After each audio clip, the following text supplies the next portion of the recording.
All right, I know everybody's idea about EDC is a little bit different in terms of what they carry and what a kit is and all the rest. But I thought today I'd spend a couple seconds talking about pens and sort of the assortment that I usually carry and why I carry and how I got to that point and all that. So let's get these out of the way and let's start with the beginning, shall we? This is a Pilot G2. This is the very first type of gel inked pen I ever got introduced to, and it is so, even now, it is so smooth and so lovely to write with and comes in such a plethora of colors and weights and is so easy to find that it is hard to write it off as a reasonable pen to carry. It's retractable, it's nice, it's got a grip. Again, comes in a billion different colors and weights. This is I think an 07, which is fairly heavy for me. They do a 0.38 that I kind of like. This one's metallic blue because why not, I suppose. Retractable, obviously. Only downside to these that I've ever had is that A, I go through them a fair bit, B, they could smear a little, and C, the clip on these, if you clip them onto anything sort of heavy, can snap off and then you don't have a clip anymore. So that was that, and that was lovely. And that clip snapping off led me to this. This is an original Charas Customs Render K. A lovely enough pen, fully machined. It has a spring steel clip on it, which does not have that problem of breaking off. Lovely thing. There's a couple issues I had with this pen. It is lovely. Absolutely lovely. I mean, my complaints are minor and are inherent to the design, not to the execution of the design. The cap doesn't post very well. I mean, like it will, but it's not great. And when you do, it makes it fairly tail heavy, which is kind of annoying. That's the first bit. Second bit, the screw cap. The knurling on here makes this kind of lovely to use, but the screw cap is not as fast as just a click. And so that can be a little bit annoying. This was originally designed to only house the high tech insert. It's a super fine needle point jam. I have since, I think, adapted mine. What am I running in here? Oh, this is a space pen. This is a Fisher space pen insert in here, and that works pretty well. It's not my favorite insert in the world, but it's a lot more appropriate to the stuff that I do than those really fine point jams, and it looks okay. But anyway, so that was nice, and that introduced me to the world of sort of like machined, durable aluminum pens, which was followed up not long after by this. This is the a Charas Customs Retract. So again, spring steel clip, which is great. This one has a clicky on her, which is nice. Usually it works fairly smoothly. I'm just sort of poking it funny. Nice thing, I've got this one loaded up. You can load this with a whole bunch of things. I've got mine loaded up with a Schmidt ceramic roller 5888 right now, but I have run it with a number of other inserts in it.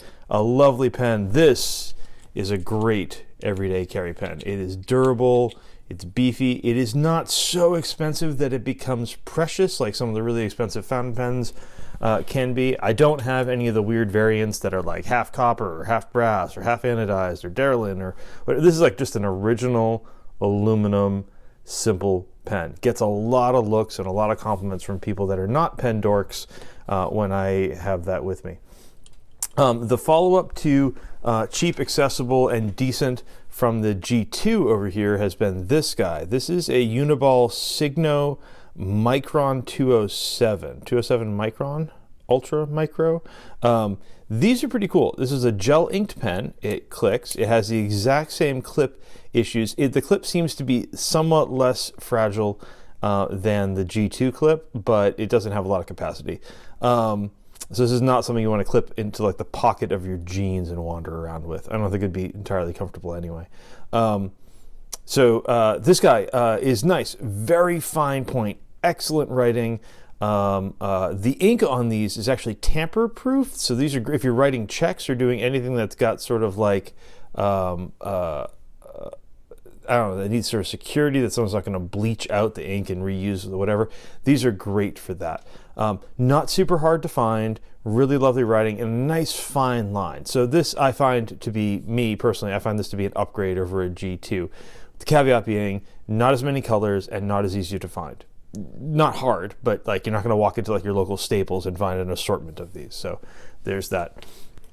Last sort of pen would be this guy. This is a Univille Signo, but this particular model is Japanese and is full of white ink. And I know you're thinking, why on God's green earth do you need a white inked pen with you? Well, as it turns out, I might be the only person in the world, and I don't have any next to me at the moment, but I might be the only person in the world that has black Post-it notes at my disposal kind of all the time. And if you're going to use black Post-it notes or black paper in general, which I like, this guy can be a really, really, really nice contrast to that. These are totally available on Amazon. They are not super fine writing. They are they're not good for fine writing, but they're great for notes and that sort of business. So this thing is kind of lovely, actually, and a nice addition to it.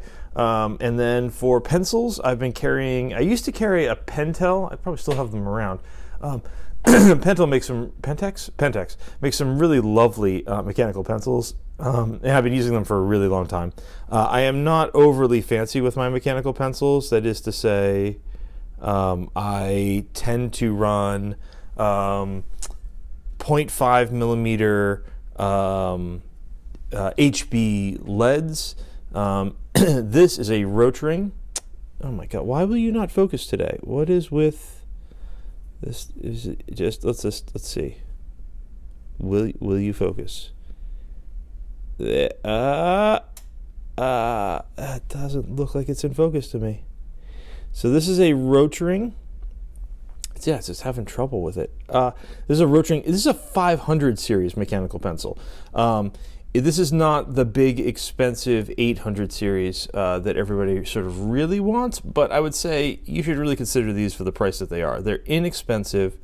They are lovely to use. They are not as heavy and as beefy as the other ones, but they're totally lovely. The clip on them is completely insufficient for heavy duty carry, so just rule that right out. But if you're going to put it in a pen case or a pencil case anyway, or in one of my ultralight carry cases, totally lovely. This ring up here should be red. I repainted this one in yellow just to differentiate the two of these that I have. It's kind of neat. It's got a little indicator window here, and again, my stupid camera is not going to focus today. I don't know what. There, look at that. HB, right? But if you can rotate this, and you can indicate what grade hardness you have in there. So if you've got multiples of these and you want to set them up with different things, you can indicate those. I'm color coding this. There's probably a better way of doing this if you had like a little like O-ring, like a silicone rubber O-ring in colors that you could slip over there to indicate. That would probably be even better.